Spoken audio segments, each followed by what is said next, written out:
A widowed father thought he'd finally found love again. She cooked for him, cared for him, made their lonely house feel alive. But then, in the middle of dinner, his little boy whispered the 6 words that would change everything. "Dad, she poisoned your food." At first it seemed like a child's imagination, but strange confessions, missing details, and a chilling secret phone call revealed something far darker than anyone expected. Was she protecting him, or plotting to destroy the only family he had left?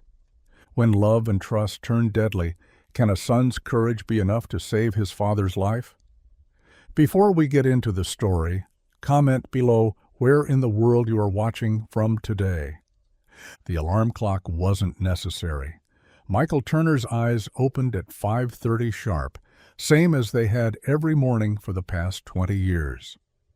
Old habits from his Army days died hard, even in the quiet streets of Cedar Grove, Indiana. He padded down the narrow hallway in worn socks, pausing at Ethan's door. Through the crack, he could see his son's small form beneath the quilt Michael's mother had sewn before she passed. One arm dangled off the bed, fingers still clutching the toy wrench Michael had given him last Christmas. The kitchen linoleum creaked under Michael's weight as he filled the coffee pot. Outside, dawn painted the cornfields behind their modest ranch house in shades of amber and gold. 3 years since Sarah died, and Saturday morning still felt too quiet. She used to hum while making pancakes, filling the house with warmth that went beyond the griddle's heat. Michael cracked eggs into a bowl, whisking them with practiced efficiency. The cast-iron skillet, Sarah's grandmother's, heated on the stove while he sliced bread for toast. "Dad?" Ethan stood in the doorway, hair sticking up at impossible angles, dragging his stuffed bear by one ear. "Morning, buddy. Sleep good?" The boy nodded, climbing onto his usual stool at the counter. Michael slid a glass of orange juice across to him. "We fixing Mrs. Henderson's bike today?" After church, Michael plated the scrambled eggs. "Chain needs replacing."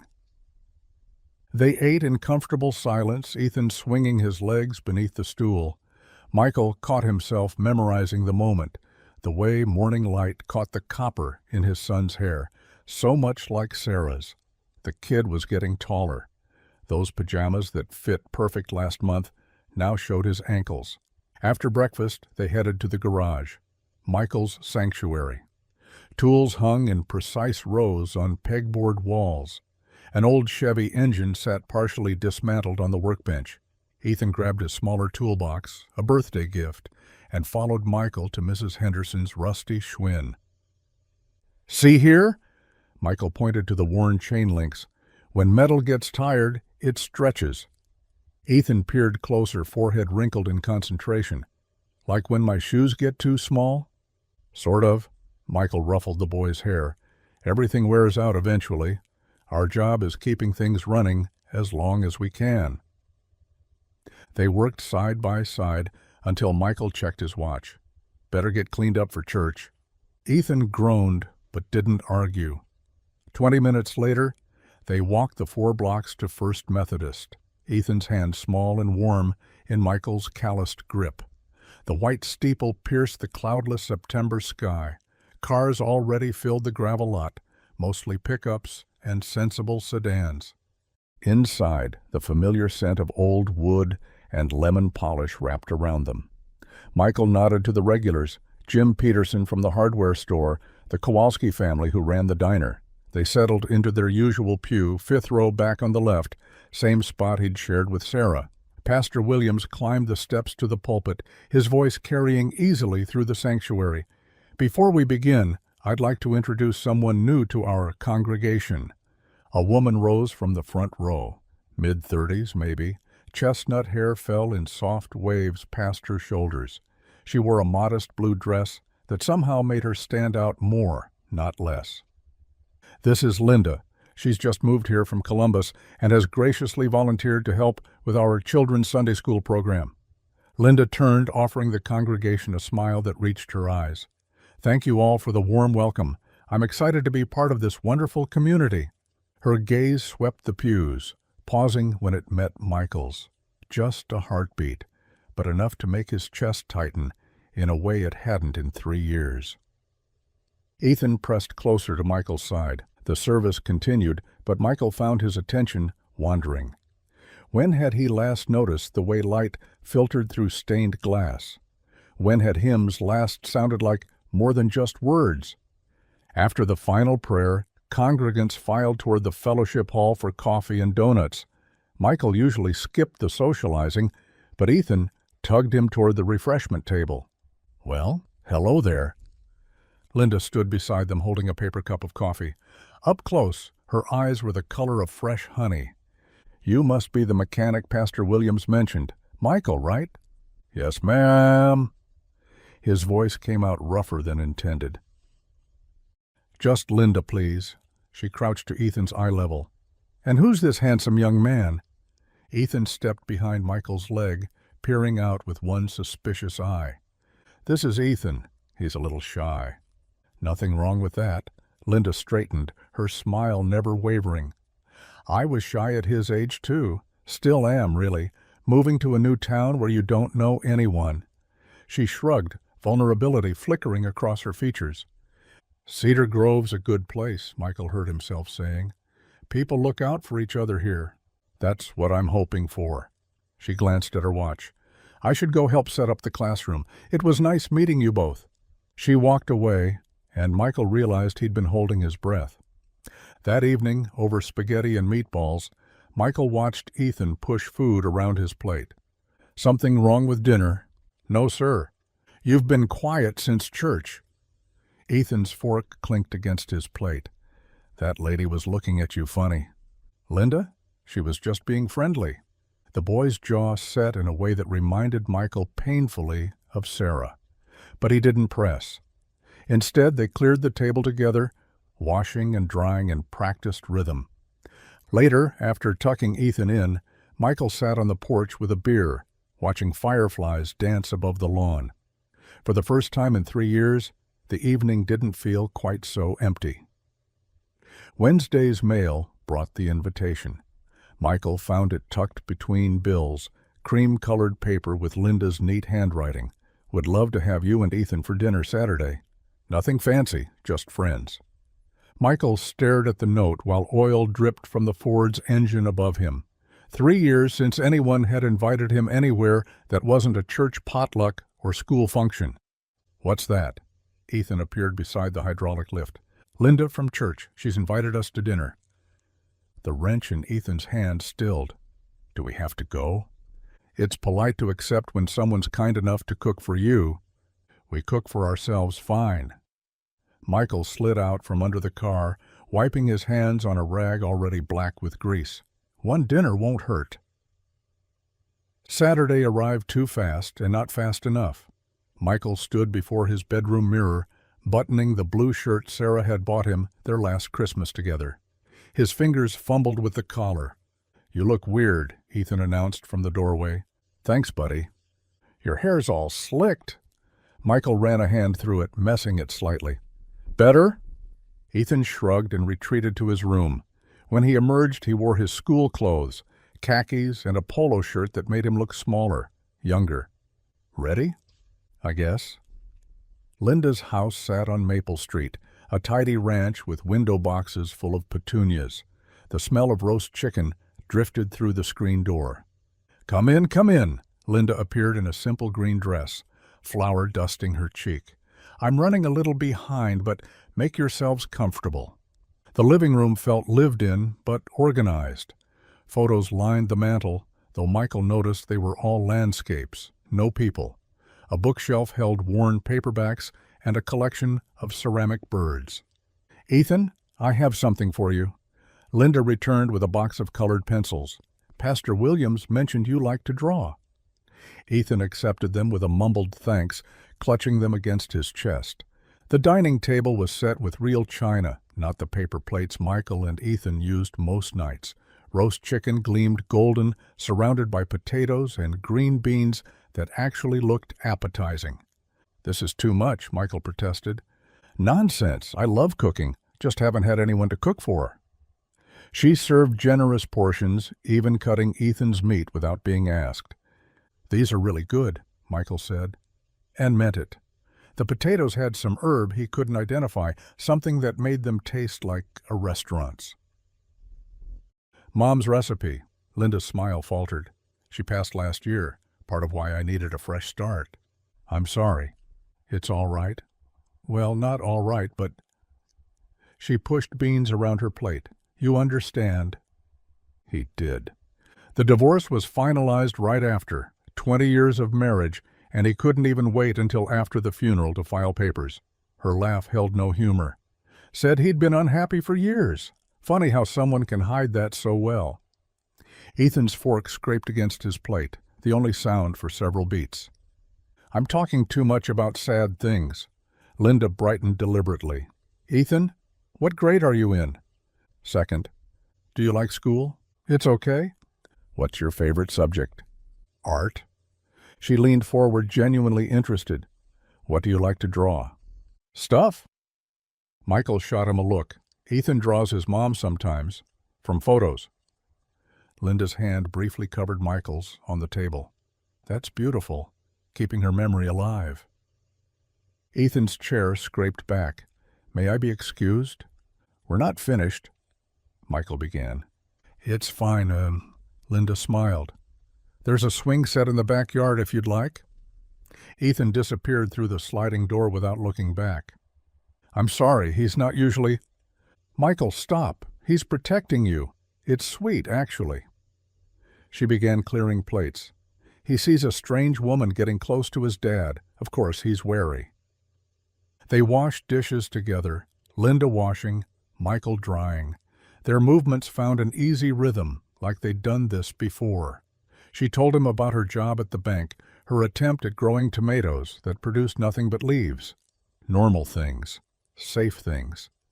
Through the window, Michael watched Ethan on the swing, not swinging, just sitting.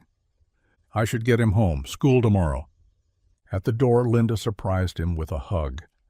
Not a church-side hug, but a real embrace that smelled like vanilla and something floral. Michael's arms came up automatically, holding her briefly before stepping back. "Thank you for coming, both of you." In the truck, Ethan buckled his seatbelt with sharp movements. "That was nice of her, making dinner." Silence. The chicken was good. More silence. They passed the water tower, the abandoned grain elevator, the spot where they sometimes stopped for ice cream. Finally, as Michael turned onto their street, Ethan spoke. "I don't like her." Michael's hands tightened on the wheel. "You don't know her yet." "She touched your hand." She was being kind.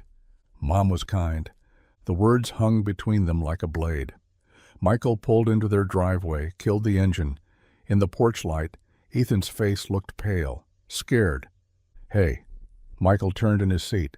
"No one's replacing Mom. No one could." "Then why, because it's nice to have a friend, that's all. Can you give her a chance? For me?" Ethan's eyes, Sarah's eyes, studied him for a long moment. "Okay." But the word came out hollow, like a promise he didn't intend to keep. The casserole dish had become as familiar as Linda's knock. 3 quick raps, then she'd let herself in.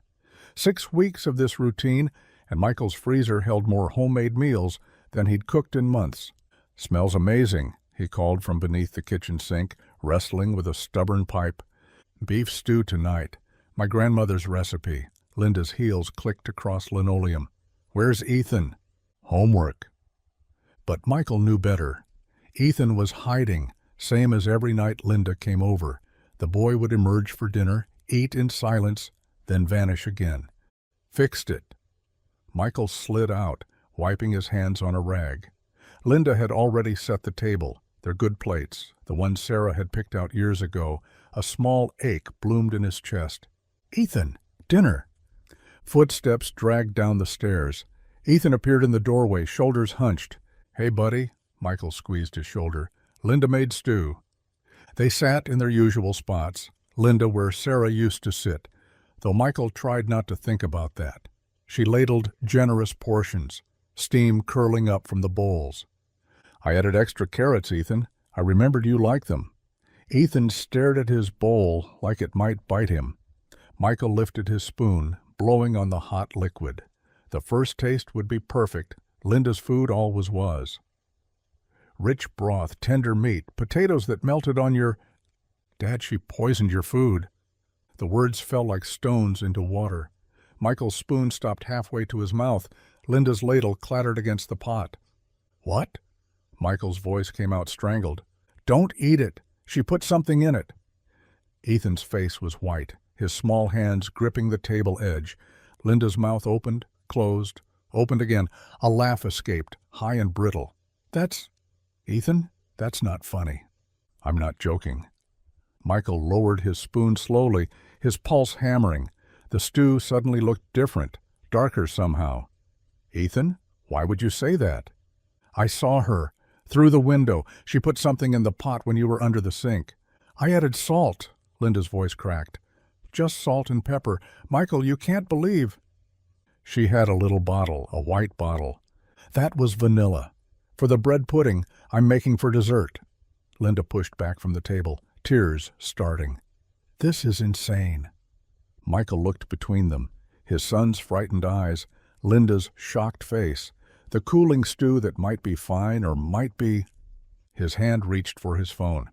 Michael, no. Linda grabbed his wrist. You're not actually... I need to be sure. He pulled free, dialing 911. I have to be sure. Linda sank into her chair, covering her face. The wait stretched forever and lasted seconds. 2 officers arrived, Officer Daniels, who Michael knew from church, and a younger woman with an evidence kit. Mr. Turner? Daniels surveyed the scene, the untouched bowls, Linda crying quietly. Ethan pressed against Michael's side. You want to tell me what's going on? Michael explained, each word feeling ridiculous. A child's accusation. No proof, just fear. Ma'am, we'll need to test the food. The female officer was already pulling on gloves. And we'll need to know what ingredients you used. This is humiliating. Linda's mascara ran in dark streams. Salt, pepper, beef stock, vegetables, meat. Normal things.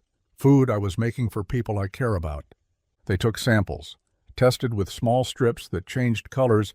Michael didn't understand. Daniels asked questions. Had anyone felt sick before? Any threats? Any reason someone would want to hurt them? No, Michael said. Nothing like that. She doesn't like me, Ethan piped up. That's not true. Linda's voice broke completely. Michael, I've tried so hard with him. I've been patient, kind. You pretend, Ethan's chin jutted out.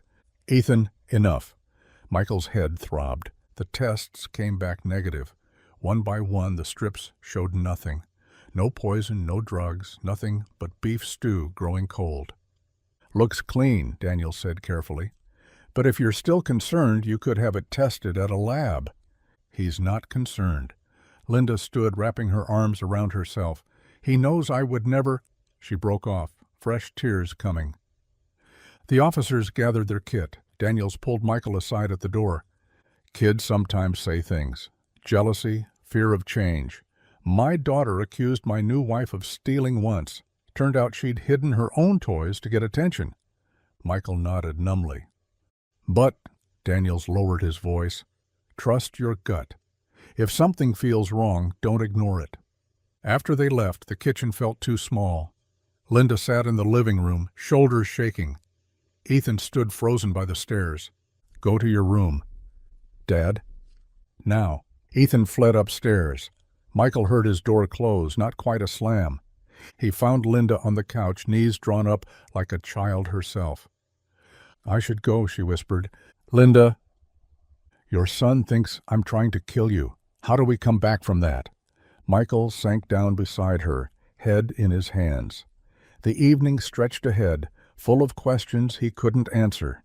The stew sat abandoned on the table, growing cold, harmless but somehow poisoned anyway by doubt that might never wash clean. The morning sun cut sharp angles through the kitchen blinds. Michael had barely slept, replaying the previous night's disaster.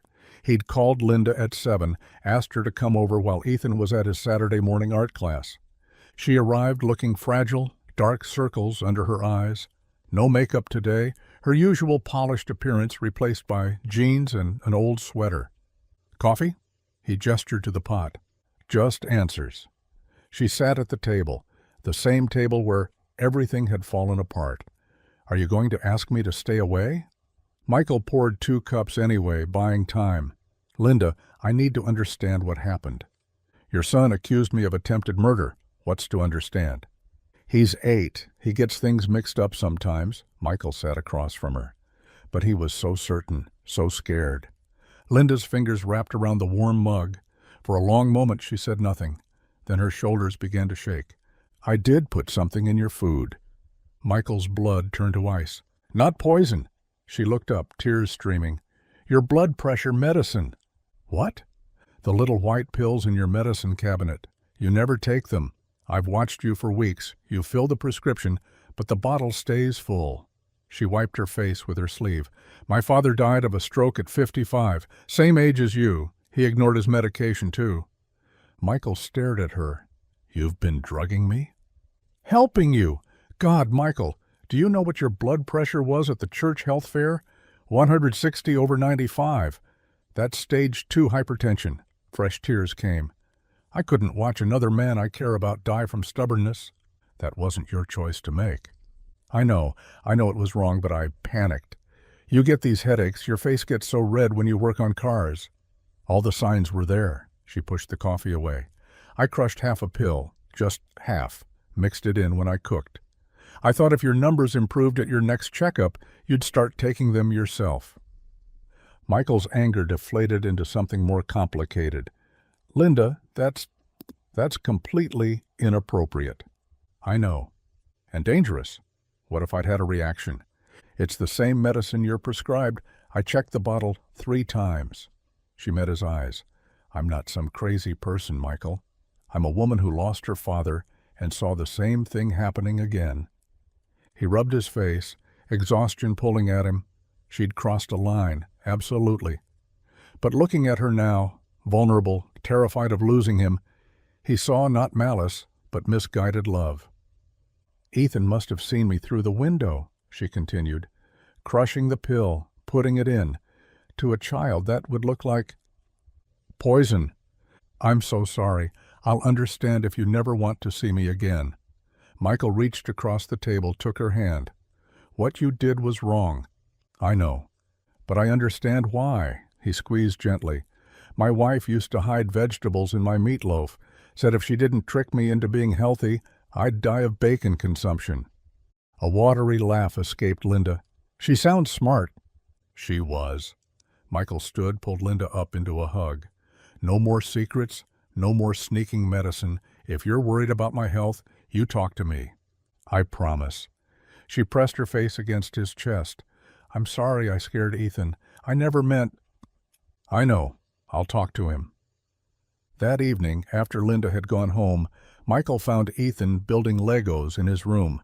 He sat on the carpet beside his son. We need to talk about last night. Ethan's hands stilled on the plastic blocks. She did put something in the food. Yes, she did, but it wasn't poison. Michael explained about the blood pressure medicine, keeping it simple. She was trying to help, even though she went about it wrong. Why didn't she just ask you to take your medicine? Sometimes adults make things more complicated than they need to be. Ethan fitted 2 pieces together with a sharp click. I heard what I heard, Dad. What do you mean? Through the window. She was on the phone. She said something. What did she say? Ethan's brow furrowed. I don't remember exactly, but it sounded bad. Michael pulled his son close. Sometimes we mishear things, or hear part of something, and our brain fills in the rest. Like that time you thought I said we were getting a dog, but I'd said we were getting a fog. That was different. Was it? Michael kissed the top of Ethan's head. Linda cares about us. She made a mistake, but she's not dangerous. Can you try to give her another chance? Ethan leaned into his father, but said nothing. 3 days later, Linda was back in their kitchen, making her famous chicken parmesan. Michael watched her work, noting how she made a point of showing him every ingredient. No more secrets. Smells amazing, he said, wrapping his arms around her from behind. She leaned back into him. No hidden medications, I promise. Though you did take your pill this morning, right? Yes, ma'am. From the doorway, Ethan watched them, his father laughing, relaxed in a way he hadn't been in years. Linda fitting into their kitchen like she'd always belonged there. She caught Ethan's eye and smiled. "I'm making extra cheese on yours just how you like it." "Thanks," Ethan said quietly. But as his father turned away, Ethan's eyes stayed on Linda. Watching, waiting, the mistrust still there, buried now, but not gone. The dinosaur nightlight cast shadows across Ethan's bedroom walls. Michael tucked the blanket around his son's shoulders, the familiar routine a comfort after another evening with Linda. She'd left an hour ago, kissing Michael's cheek at the door. "All set, buddy?" Ethan's small hand shot out, gripping Michael's wrist. "Dad, wait." "What's wrong?" Tears welled in Ethan's eyes, spilling down his cheeks. "I need to tell you something." Michael sat on the bed's edge, the mattress creaking. "Hey, what's this about?" "Linda, the night before I said she poisoned the food." Ethan's fingers tightened. "I heard her on the phone.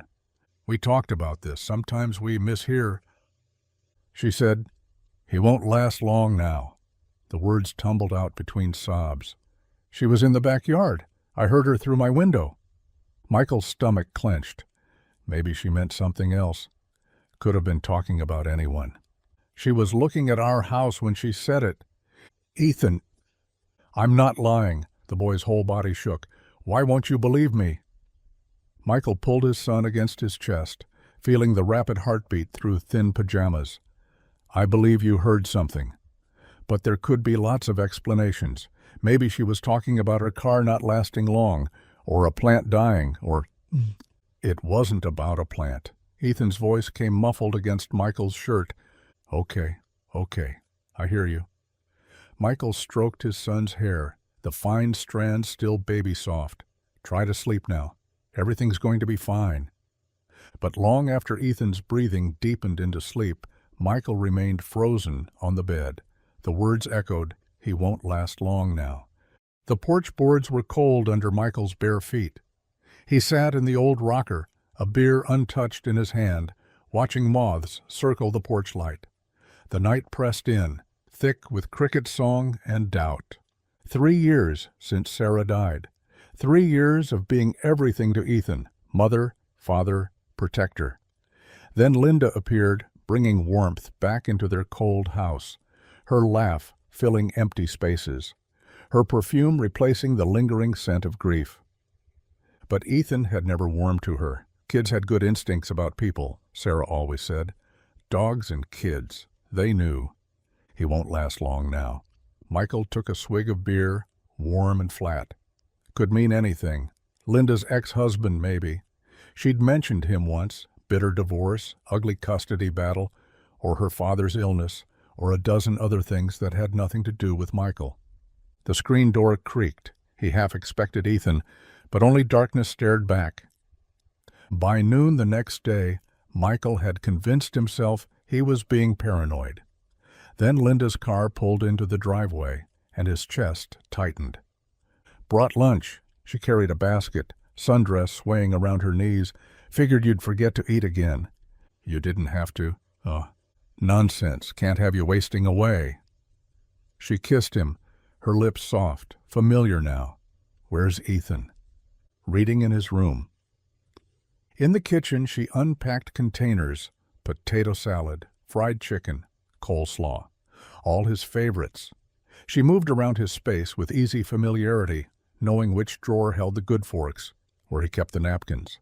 "How was your morning?" Michael asked, watching her hands arrange food on plates. "Oh, errands. Stopped by the pharmacy. The bank?" She smiled over her shoulder. "Boring stuff." "Which bank do you use?" Her hands paused for half a second. "First National. Why?" "Just curious. Thinking about switching from County Credit Union." "First National's fine." She turned back to the food. Though their hours aren't great. Michael knew First National had closed 6 months ago. The building sat empty on Main Street, windows papered over. "Linda, where did you live before moving here?" "Columbus. I told you." She carried plates to the table. "Why all the questions?" "Just realized I don't know much about your life there." Not much to know. Bad marriage, messy divorce. I came here for a fresh start." Her smile stayed bright, but something flickered in her eyes. "That chicken's getting cold." They ate in relative quiet, Linda filling silence with comments about the weather, the church fundraiser, Mrs. Henderson's new hip. Each time Michael steered toward her past, she guided them elsewhere with practiced ease. "What kind of work did you do in Columbus?" "Some bookkeeping. Eat your coleslaw? I added extra mayo, how you like." "For which company?" "A small firm, you wouldn't know it." She stood gathering plates, though they weren't finished. "Want dessert? I made brownies." Ethan appeared in the doorway, book clutched to his chest. His eyes found Michael's, wide and pleading. A silent conversation. "See? Do you see now?" "Hey, sweetheart," Linda said. "Want a brownie?" "No, thank you." "Come on, I made them special. Extra chocolate chips." Ethan shook his head, gaze never leaving his father. Michael forced his face into a smile. "They smell great, Linda." But his hand trembled slightly as he reached for the pan, and he knew Ethan saw it. His son's eyes filled with something between hope and fear, before he turned and padded back to his room. Linda chatted on about the brownies, about the recipe she'd gotten from her grandmother, but Michael barely heard. He watched her mouth move, noticed how her eyes never quite met his when she laughed, how her fingers drummed against the counter when she thought he wasn't looking. He won't last long now. The brownie turned to ash in his mouth. The garage smelled of motor oil and sawdust. Michael sorted through boxes Linda had brought over, cooking supplies she claimed took up too much space in her small apartment. His hands moved mechanically, organizing measuring cups and wooden spoons, when an old cookbook fell open. A yellowed newspaper clipping fluttered to the concrete floor. Michael bent to retrieve it, ready to toss it aside. Then he saw the headline, "Local Woman Charged in Elder Fraud Case." The photo was grainy but unmistakable. Linda, younger, her hair darker, but the same sharp cheekbones, the same practiced smile. His legs went weak. He sank onto the workbench stool, spreading the clipping under the fluorescent light. Linda Morrison, 38, faces charges of financial exploitation after allegedly defrauding Harold Brennan, 74, of his life savings. Brennan, recently widowed, met Morrison at a grief support group. Bank records show over $47,000 transferred to Morrison's accounts over 3 months. Morrison maintains the money was gifted willingly. The article continued, but the words blurred. Michael's hands shook as he reread Linda's name. Morrison, not her current last name of Harper. Different town, same pattern. A lonely widower, sudden affection, money disappearing. Footsteps on gravel. Linda's voice called out, "Michael, you in there?" He shoved the clipping into his pocket as she appeared in the doorway, silhouetted against the evening light. "Found you." She smiled, carrying a plate covered in foil. "Brought dinner. Thought we could eat together after Ethan goes to bed." "Linda, we need to talk." Her smile faltered. "That sounds serious." Michael pulled out the clipping, unfolding it slowly. Linda's face drained of color. "Where did you—" She stopped, composing herself. "That's not what it looks like." "Then tell me what it is." "Can we go inside, please?" Her voice cracked. "I'll explain everything." In the kitchen, Linda sat with her hands wrapped around a coffee mug, though the coffee had gone cold. Ethan was upstairs, supposedly asleep, but Michael knew better. The boy had radar for tension. "Harold was lonely," Linda began. "Like you. His wife had just died and his children lived states away. We became friends, close friends. The article says you met at a grief support group. My mother had passed. I was grieving too." She looked up, eyes wet. "Harold wanted to help me. He offered the money. Insisted, actually. Said he had more than he needed. Wanted to see it do good while he was alive." $47,000? "To start a bakery. My dream. He wanted to be an investor, a silent partner." Linda's voice grew stronger.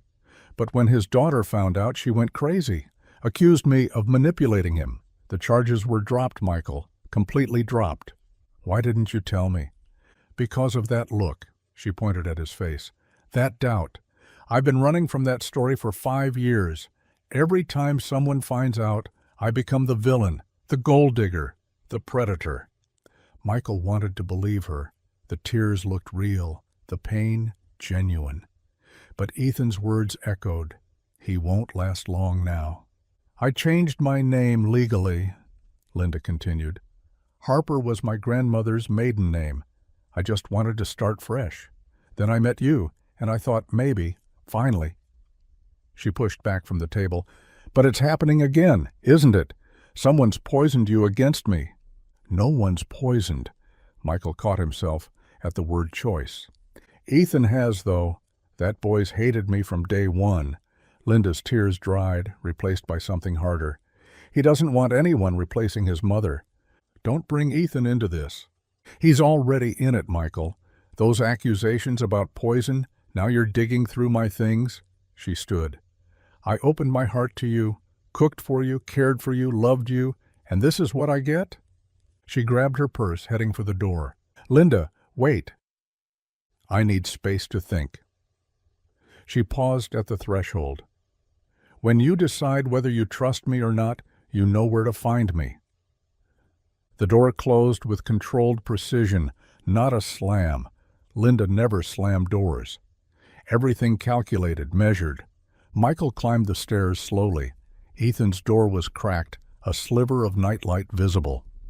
Can I come in, buddy? Ethan sat up in bed, clutching his stuffed dinosaur. In the dim light, he looked younger than 8, vulnerable in his spacecraft pajamas. Michael sat on the bed's edge. You heard? A small nod. I found something about Linda tonight, something from her past. Ethan's eyes widened. Bad things? I don't know. Maybe. Michael pulled his son close. I'm trying to figure it out. Dad, do you believe me now? The question came muffled against Michael's chest. About what I heard? About the poison? Michael held him tighter, unable to form the words. How could he explain adult deception to a child? How could he admit he might have exposed them both to danger because he was lonely? I believe you heard something that scared you, Michael said finally, and I promise I'm going to keep us safe. Ethan pulled back, searching his father's face. Whatever he saw there made his shoulders drop slightly, tension easing. After tucking Ethan in, Michael lay in his own bed, staring at the ceiling. The fan made lazy circles, pushing warm air around the room. On the nightstand, his phone showed 3 missed calls from Linda. He didn't listen to the voicemails. The truth felt like water in his hands, impossible to grasp, constantly shifting. Linda's tears had seemed real. But then, Harold Brennan had probably thought the same thing. The ceiling offered no answers, only shadows that twisted with each rotation of the fan. The morning sun cut harsh lines across the garage floor. Michael's hands moved through familiar motions, socket wrench, oil pan, drain plug, but his mind churned elsewhere. Each metallic clank echoed Ethan's voice. He won't last long now. The Ford pickup on the lift needed new brake pads. Simple work. The kind that usually calmed him, but today, every screech of metal on metal sounded like a warning. You're going to strip that bolt? You keep at it like that? Michael jerked back. Tom Bradley stood in the garage doorway, coffee in hand. Just being thorough. Michael wiped his forehead with his sleeve. Thorough's one word for it. Tom stepped closer, examining Michael's work. Heard Linda was at your place again last night. Saw her car leave pretty late. Small towns, nothing stayed private. She left early, actually. Everything all right? Michael focused on the brake caliper. Fine. Tom lingered, clearly wanting more, but Michael offered nothing. After a moment, Tom wandered back to his own bay. At noon, Linda's blue Honda pulled into the lot. Michael's chest tightened. She emerged carrying a paper bag, wearing a sundress that caught the breeze. The other mechanics noticed. They always noticed Linda. Thought you might be hungry. She held up the bag. Turkey and Swiss. Extra mustard, no tomatoes. She remembered how he liked his sandwiches. Such a small thing, but it mattered. Or was that calculated too? Thanks. He accepted the bag, hyper-aware of Tom watching from across the garage. Ethan's lunch is in there too. Peanut butter and strawberry jam, cut diagonal. Her smile flickered. Though he probably won't eat it if he knows I made it. He's at school. Right, of course. Linda tucked a strand of hair behind her ear. I just thought, maybe after school. Peace offering. They stood in awkward silence. Oil stains on concrete. The distant whir of an impact wrench. About last night, Linda started. Not here. She nodded, hurt, flashing across her features. Will I see you at church tomorrow? Maybe. Michael, she stepped closer, voice dropping. I know you're confused. I know Ethan's filling your head with fears, but what we have is real. Don't let a child's imagination destroy that. A child's imagination. The phrase sparked something protective in Michael's chest. Linda left without waiting for a response. Michael watched her car disappear, then threw the sandwiches in the shop fridge, appetite gone. That evening, Ethan pushed green beans around his plate, creating patterns instead of eating. Michael had made his mother's meatloaf recipe, comfort food that usually got demolished. Tonight, barely touched. Buddy, we need to talk. Ethan's fork stilled. About Linda, about trusting people. You mean about trusting her? About giving people second chances. Sometimes adults make mistakes. Sometimes things look bad when they're really just complicated. Ethan's fork clattered against his plate. She's lying to you. You don't know that. Yes, I do, Ethan's voice cracked. I heard her. On the phone. She said you wouldn't last long. Maybe you misunderstood. You don't believe me because you don't want to be alone. The words hung between them, sharp and terrible and true. Ethan's eyes filled with tears, but anger kept his chin high. Michael's throat closed, out of the mouths of babes. That's not... But the denial died. Wasn't it true? Wasn't loneliness the thing that made him overlook the warning signs, rationalize the red flags? Ethan shoved back from the table. Mom would believe me. The boy ran upstairs. His door didn't slam. Ethan never slammed doors. But the quiet click felt worse somehow. Final. Michael sat alone at the kitchen table, meatloaf congealing on 2 plates, the tick of the wall clock, the hum of the refrigerator, the sounds of a house too empty for too long. He wandered to the living room, drawn to the mantel. Sarah's picture stood in its silver frame, their wedding photo. She wore wildflowers in her hair, laughing at something off camera.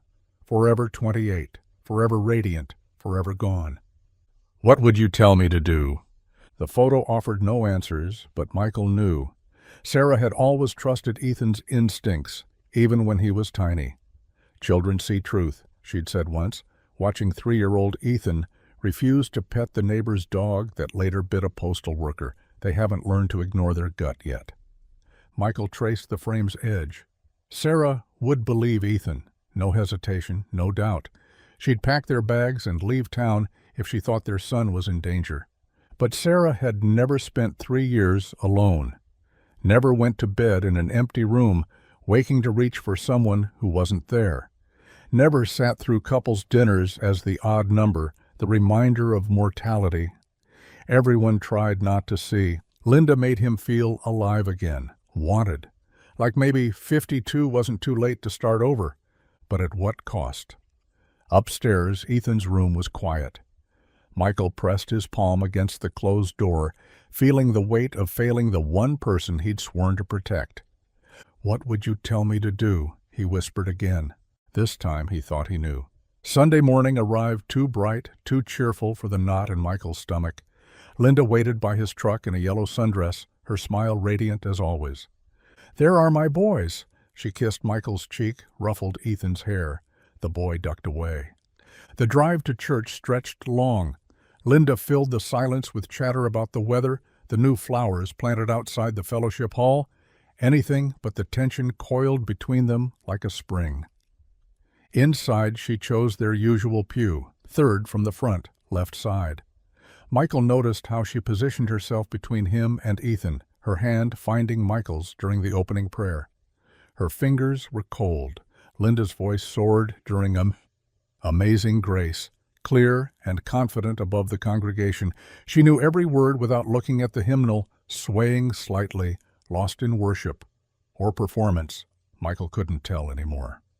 Pastor Williams preached about trust and faith. Each word felt pointed, though Michael knew that was impossible. Beside him, Ethan fidgeted with the offering envelope, folding it into smaller and smaller squares. After service, the fellowship hall buzzed with conversation and coffee steam. Linda worked the room like a politician, touching arms, remembering names, asking after grandchildren. Michael watched her charm offensive from across the room, stirring powdered creamer into weak coffee. Cleaned him out completely. Michael's hand stilled. Two men stood near the dessert table, their backs to him. Bill Henderson and Frank Morrison, both deacons, both gossips, both usually right. Poor bastard lost his house, his savings, everything, Bill continued, selecting a donut. My cousin knew him from Topeka, said she played the devoted girlfriend right up until the paperwork was signed. Some women got a gift for that kind of thing, Frank agreed, especially when they pick lonely targets. Speaking of which, Bill's voice dropped, but not enough. You see who she's got her hooks in now? Michael's coffee cup creaked under his grip.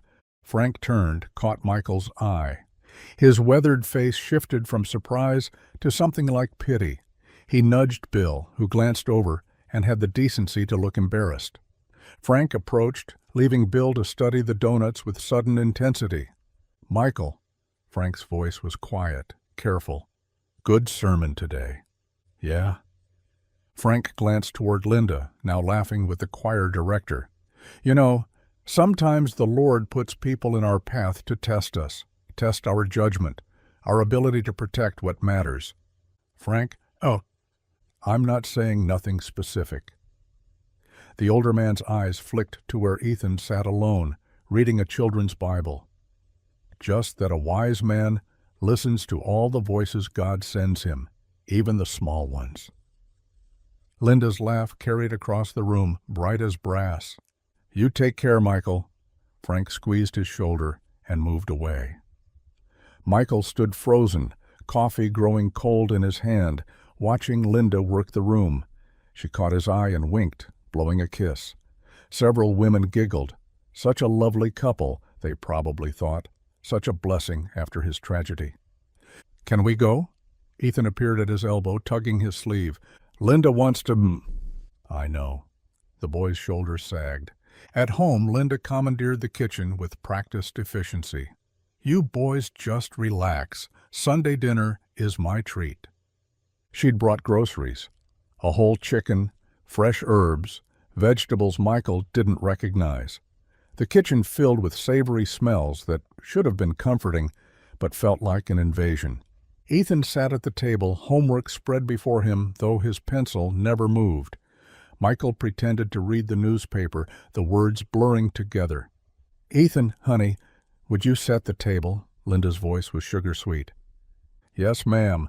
Automatic politeness, nothing more. The meal looked like a magazine spread. Roasted chicken with crispy skin, glazed carrots, garlic mashed potatoes. Linda had even made gravy from scratch, no lumps. She served Michael first, then Ethan, then herself, beaming at her creation. This looks wonderful, Michael managed. Just a little something I learned from my grandmother. Linda cut into her chicken. She always said the way to a man's heart was through his stomach. Ethan pushed a carrot from one side of his plate to the other, then back again. Ethan, eat your food, Michael said quietly. Not hungry. You need to eat something. The boy speared a single piece of potato, chewed it like cardboard. Linda's smile tightened. Maybe he'd prefer hot dogs? I'm fine. They ate in strained silence, forks scraping china. Linda tried twice more to start conversation. Each attempt died quick. Finally, mercifully, she began clearing plates. I should go? Early morning tomorrow? Michael walked her to the door, aware of Ethan watching from the stairs. He'll come around, Linda whispered, touching Michael's face. Children resist change. It's natural. After her car disappeared, Michael found Ethan in the kitchen, finally eating a bowl of cereal. "The chicken was fine," Michael said. "I wasn't hungry for chicken." Michael sat across from him. "You heard those men at church?" Ethan's eyes stayed on his cereal. Everyone was whispering, not just them. "Gossip isn't—" "Dad, even the church people don't trust her." The words landed heavy. Church people. Their people. The community that had held them up after Sarah died, bringing casseroles and prayers and presents when Michael couldn't get out of bed. "We shouldn't listen to gossip," Michael said. But the words felt hollow. Ethan's spoon clinked against the bowl. "Mom used to say that when lots of people say the same thing, maybe we should listen." Another piece of Sarah's wisdom, delivered through their son like a message from beyond. "Finish your cereal. It's bedtime." Hours later, Michael lay in darkness, staring at the ceiling fan's lazy rotation. Down the hall, Ethan's bed creaked with restless movement. Every few minutes, the sound repeated. Creak, shift, sigh. His boy couldn't sleep. Neither could he. The church people didn't trust her. Even the church people. The phrase circled his mind like the fan above, round and round, no resolution. Tomorrow Linda would return with her smile and her meals and her suffocating care. Tomorrow he'd have to choose between his loneliness and his son's fear. Tomorrow. But tonight, they both lay awake, prisoners in their own home, waiting for morning to bring another performance they'd have to endure. Monday morning brought Linda's car before Michael had finished his coffee. She carried grocery bags, humming, as she let herself in with the spare key he'd foolishly given her. "Thought I'd stock your fridge," she announced, unpacking items he'd never buy. Organic yogurt, kale, something called quinoa. "You boys need proper nutrition." "We manage fine." "Oh, I know." She patted his cheek. "But managing isn't thriving."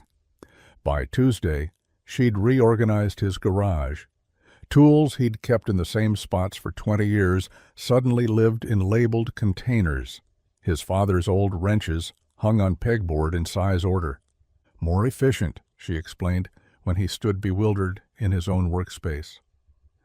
Wednesday, she appeared at the elementary school. "That lady picked me up," Ethan announced, climbing from her car. Michael's stomach dropped. "You picked him up?" "The after-school program had that stomach bug going around. Didn't want him exposed." Linda ruffled Ethan's hair. He ducked away. "I was free anyway." "You should have called." "Oh, don't be silly. What are friends for?" Friends. Is that what they were? The word felt both too small and too large. Thursday, she brought new curtains. His living room, unchanged since Sarah's death, suddenly looked different, foreign. "Just brightening things up," she chirped, standing back to admire her work. Michael stared at the cheerful yellow fabric where Sarah's blue ones had hung. 3 years of morning light through those blue curtains. Gone. By Friday evening, she was cooking again, having appeared with ingredients for something she called rustic Italian. The kitchen smelled of garlic and basil, sounds of chopping and sizzling filling the space Sarah once commanded. "You know," Michael said carefully, sliding a cutting board her way, "I never asked about your ex-husband." The knife paused mid-chop, just a heartbeat, then resumed. "Oh, him," her voice went flat. "Ancient history. Must have been difficult. The divorce." She scraped diced tomatoes into the pan, taking her time. "Richard was complicated." "Complicated how?" Her shoulders tensed. "Why the sudden interest?" "Just making conversation." "No, you're not." She turned, knife still in hand. "Someone's been talking. Who was it? Those church hens?" The shift was instant. Sweet Linda gone, something sharper underneath. "Nobody's been—" "He was abusive, Michael. Controlling. Jealous." Words tumbled out fast, rehearsed.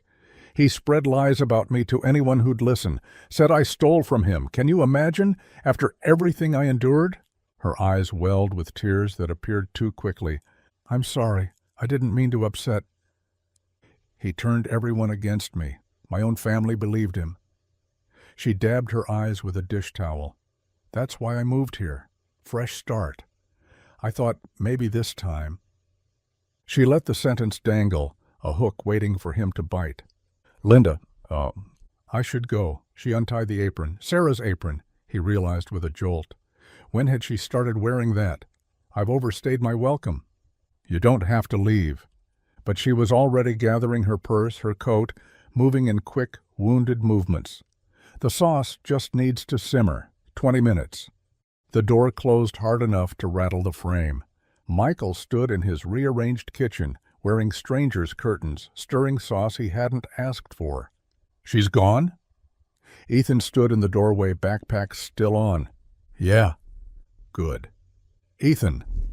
She moved Dad's tools. The boy's hands clenched. She threw away Mom's magazines from the garage. I saw them in the trash. Michael's chest tightened. Sarah's old gardening magazines. He'd meant to go through them someday. She picked me up without asking. Mrs. Peterson said she told the office she was my stepmother. What? That's how she got them to release me. Said she was my stepmother. The word hit like cold water. Stepmother. She's not. We're not. You're letting her take over everything. Ethan's voice cracked. She's trying to replace Mom. No. Michael dropped to his knees, pulling his son close. No one could ever replace your mother. Ever. Ethan's body shook against him. Then why is she changing everything? I don't know. The honest answer, he didn't know. Didn't know how it had gotten this far, this fast. Didn't know how to stop it without seeming cruel. Didn't know why he'd let loneliness make him so stupid. I'm scared, Dad. I know. Michael held him tighter. I know. They stayed there, kneeling on the kitchen floor, while Linda's sauce bubbled on the stove. Finally, Michael stood, turned off the burner, and dumped the whole pot in the sink. Pizza? He asked. Ethan almost smiled. Pizza. Later, after bedtime stories and tucked blankets, Michael stood at the front window. Linda's taillights were long gone, but he watched the empty street anyway. The unease that had been building all week sat heavy in his gut, a stone of certainty. Something was wrong. Very wrong. Tomorrow he'd start taking his life back. Tomorrow he'd set boundaries. Tonight he double-checked the locks. A week passed. The boundaries Michael promised himself never quite materialized. Linda called less, visited less, but her presence lingered like perfume in fabric. Then Wednesday morning she appeared at the garage. Your birthday's Saturday. Michael looked up from under a Ford's hood, grease on his hands. How did you... Church directory, she beamed. I'm throwing you a party. That's not necessary. Already done. My house, 7 o'clock. Pastor Jim's coming, the Petersons, the whole choir group. The wrench slipped from his grip, clanging on concrete. Linda, you can't just... Oh, but I can, and I did. She touched his arm, leaving flower fingerprints on his sleeve. You deserve to be celebrated, Michael Turner. Before he could protest, she was gone, leaving him staring at the white handprint on his coveralls. That evening, Ethan took the news exactly as expected. We're not going. She already invited people. So tell them we're sick. I can't lie to Pastor Jim. Ethan stabbed his green beans. Then tell him the truth. Tell him she's... What? Tell him what exactly? Michael's frustration leaked through. That she's nice? That she makes dinner? That she remembered my birthday when I'd forgotten it myself? His son's eyes filled. Mom never forgot. The words hung between them, sharp as broken glass. I know. Michael's voice softened. I know she didn't. Thursday brought a toy car to their doorstep, bright red, still in packaging, with a note. For Ethan. Thought you might like this. L. Ethan wouldn't touch it. Friday she left cookies on Michael's workbench, chocolate chip, still warm, in a container with his name written in cursive. She's trying too hard, Ethan said when Michael brought them home. The boy was right. The gifts felt calculated, like moves in a game neither of them had agreed to play.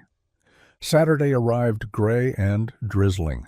Michael stood before his closet, holding the shirt Sarah bought him 3 birthdays ago, still in plastic. "You don't have to wear that," Ethan said from the doorway. "It's just a shirt. It's Mom's shirt. For you." Michael hung it back, chose something else, something Linda hadn't touched, suggested, or commented on. The drive to Linda's took 12 minutes, felt like hours. "We eat, we thank people for coming, we leave," Michael said. 1 hour?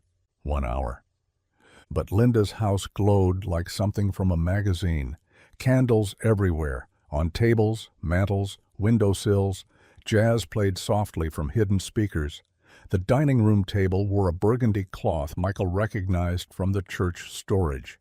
"Michael!" Pastor Jim boomed, pulling him into a hug. "Happy birthday, son."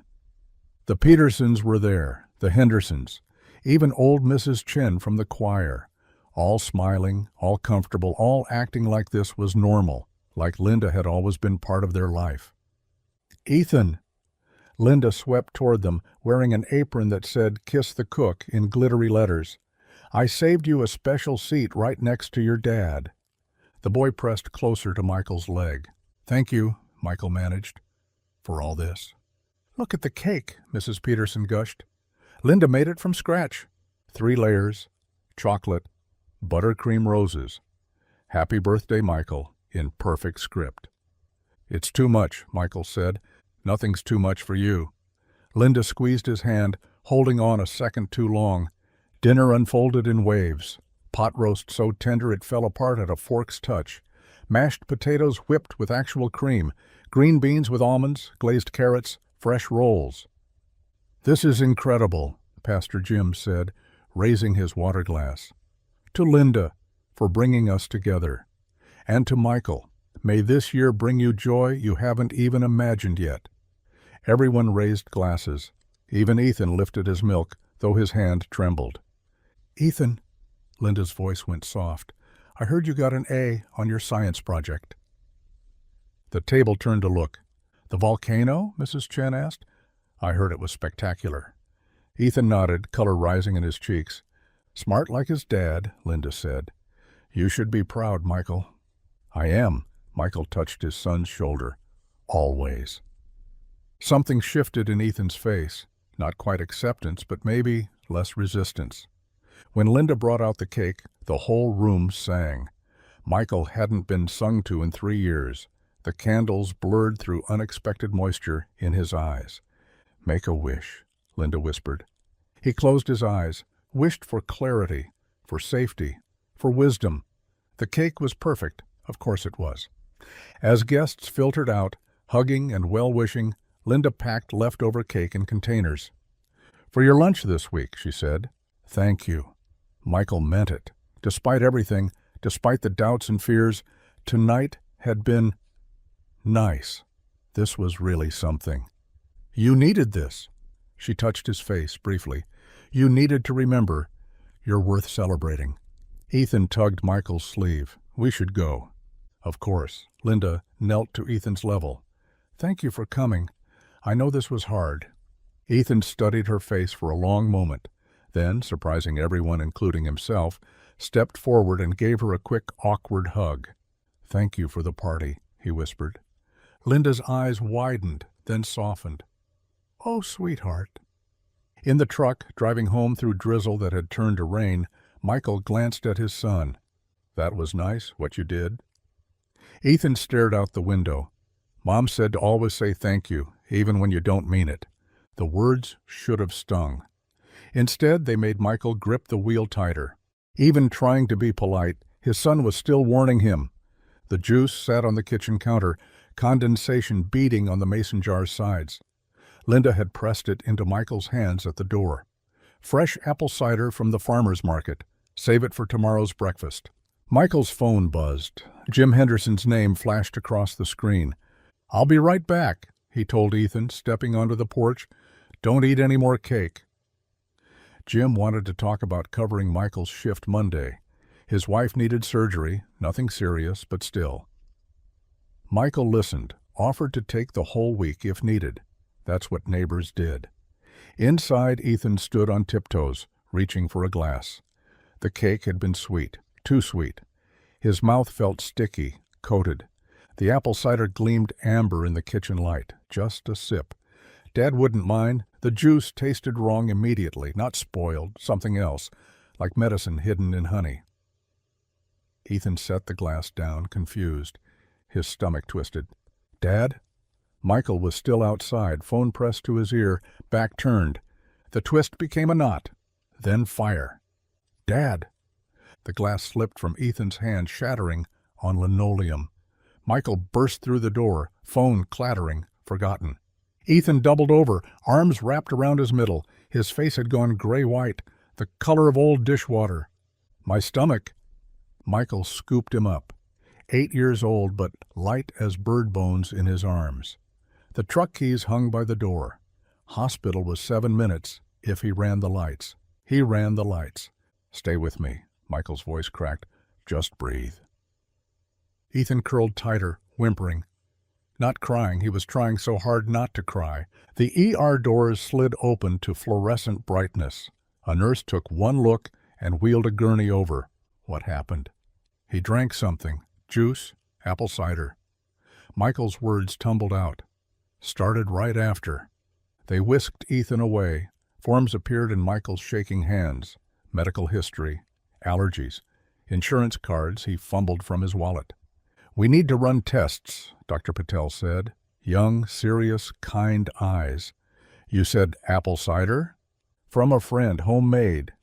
"Do you have any left?" "On my kitchen floor." Michael's legs wouldn't stop bouncing.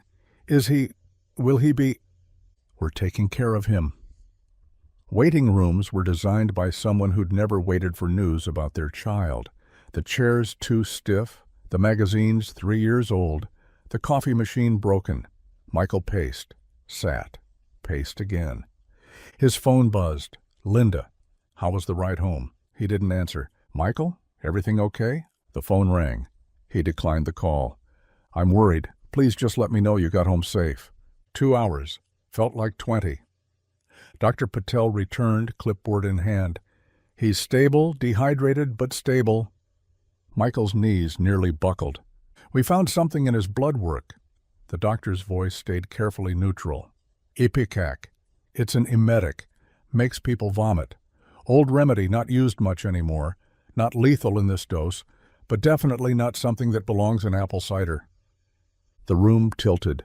"Someone put it there?" "That's not for me to determine, but it didn't get there naturally." They let him see Ethan. IV in his thin arm, monitors beeping softly. He looked smaller in the hospital bed, younger. "Hey, buddy." Ethan's eyes opened, focused slowly. "Dad?" "I'm here." "The juice." "She did something to the juice." Michael pulled the chair close, took his son's hand. So small, so brave. "I know. You believe me now?" The words came out whisper soft, but they hit like hammers. "Yes." Tears burned hot down Michael's cheeks. "I believe you. I should have. God, Ethan, I should have listened." "I told you." Not accusation, just fact. 8 years old, and he'd known what Michael couldn't see. "You did. You tried to protect me, and I—" His voice broke completely. Ethan squeezed his fingers, comforting his father from a hospital bed. Michael's phone lit up with another text. "Michael, I'm coming to your house. We need to talk." Then another. "Your truck isn't here. Where are you?" "This isn't funny. I'm worried sick. At least tell me Ethan enjoyed the cake." That last one made bile rise in his throat. She knew. Somehow, she knew. "Don't answer her," Ethan said. "I won't." "She'll come here." Let her try. But Ethan was already drifting, medications pulling him under. Michael held his hand and watched him breathe, counted each rise and fall of his small chest. His phone buzzed again. "I know you're upset about something. Whatever Ethan told you, we can work through it." "He's a child, Michael. Children make things up. Don't throw away what we have over a misunderstanding." Michael turned the phone off, sat in the dark, holding his son's hand, drowning in the weight of his failures. He'd wanted to believe, wanted companionship so badly he'd risked the one person who mattered most. Ethan stirred, mumbled something about going home. Soon, Michael promised. We'll go home soon. But first he had calls to make. Police, lawyers maybe. And Linda would have to answer for what she'd done. Morning came gray through the hospital blinds. Michael hadn't slept. His back ached from the chair, his eyes felt like sandpaper, but he couldn't leave Ethan's side. The boy slept peacefully now, color returning to his cheeks. Michael reached for his phone, turned it on. 7 missed calls from Linda. 12 texts. He stepped into the hallway and dialed her number. Straight to voicemail. He tried again. Same result. "I need to step out," he told the nurse at the station. "My son—" "Room 214, I know. He's stable. We'll watch him." The drive to Linda's took 10 minutes. Her little rental house sat quiet on Maple Street, morning dew still on the grass. Her car wasn't in the driveway. Michael knocked, waited, knocked harder. Nothing. He walked around back. The blinds were drawn tight, no gaps to see through. The back door was locked. Even the garage window had newspaper taped over it from inside. Mrs. Henderson next door was watering her petunias. "Looking for Linda?" "Yes, ma'am. Have you seen her?" "Left about 2 hours ago. Had a suitcase. Figured she was visiting family." 2 hours ago. While he'd been holding Ethan's hand, she'd been running. The drive back to the hospital passed in a blur. Betrayal sat like a stone in his gut.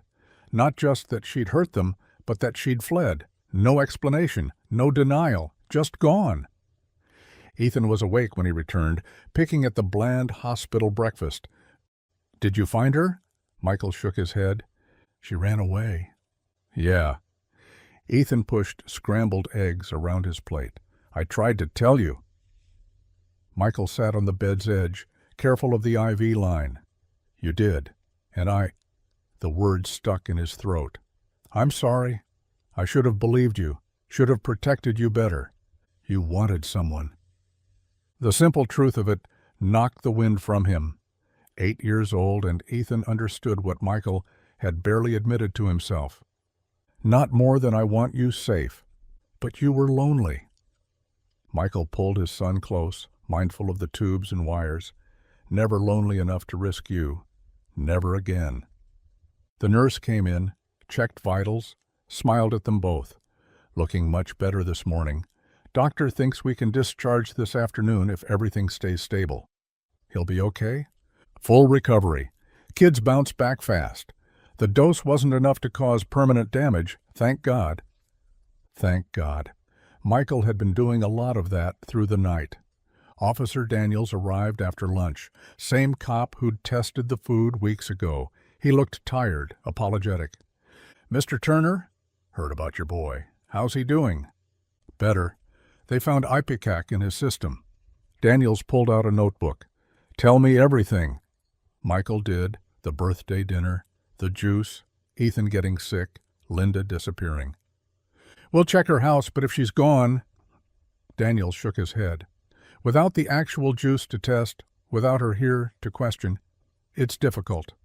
Your word against hers if she ever surfaces." "She poisoned my son." "I believe you. But belief isn't evidence. We'll do what we can. Check if she's used her credit cards, put out a bolo. But these cases—" He trailed off. Michael knew what he meant.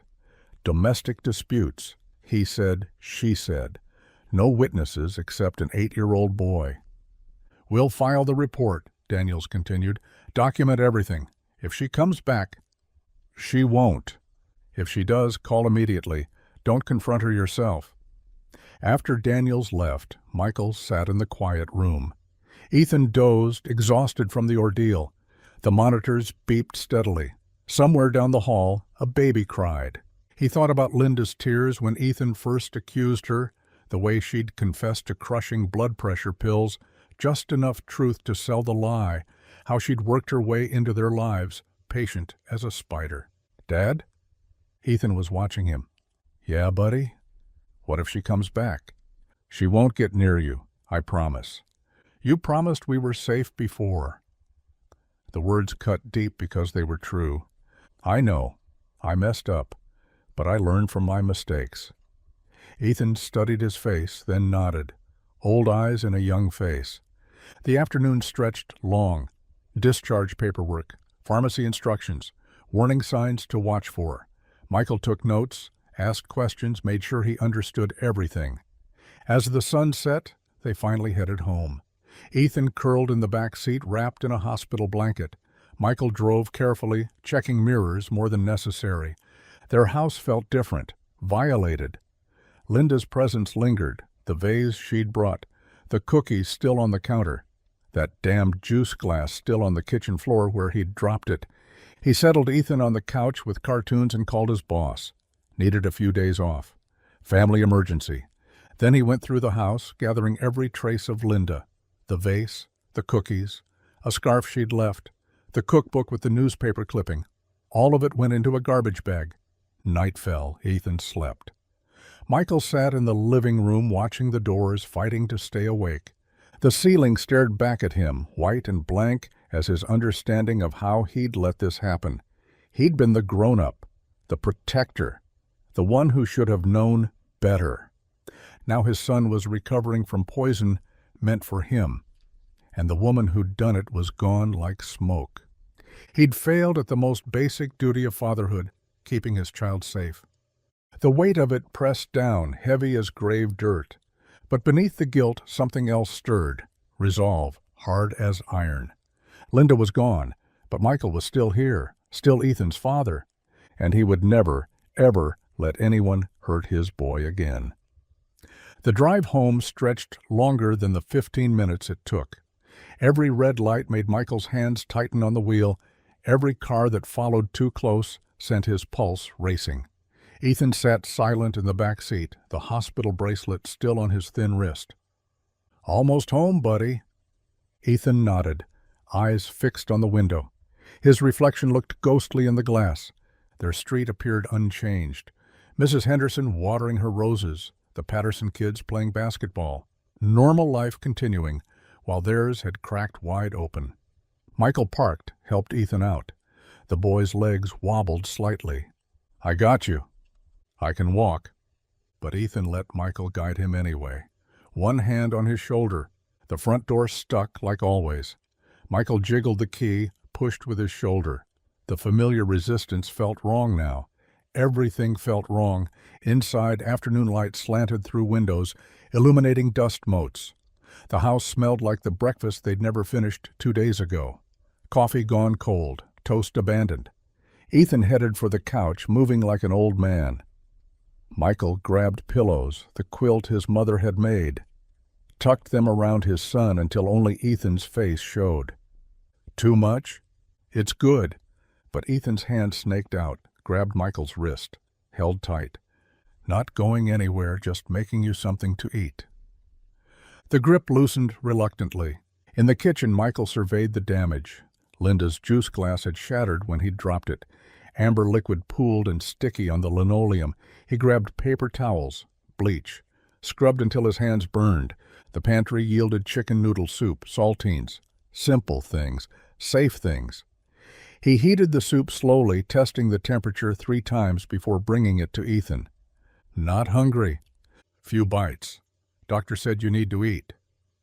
Ethan managed half the bowl before pushing it away. His eyes kept darting to the windows, the door. "She's gone," Michael said. "How do you know?" Michael didn't have a good answer. He spent the next hour on the phone, changed the locks. Locksmith could come tomorrow. Called the school, explained Ethan would be out for the week, left a message for Pastor Williams. Through it all, Ethan watched from his nest of blankets. Every time Michael moved out of sight, the boy tensed. "Just throwing out trash," Michael called from the kitchen. The garbage bag of Linda's things went to the outside bin. He wanted to burn it all, but that seemed excessive, dramatic. Still, he double-bagged it, tied it tight. Back inside, Ethan had dozed off. Michael stood watching him breathe, counting the rises and falls of the quilt. In sleep, his son looked younger, vulnerable. The house creaked. Just settling, the way old houses did, but Michael's head snapped toward the sound anyway.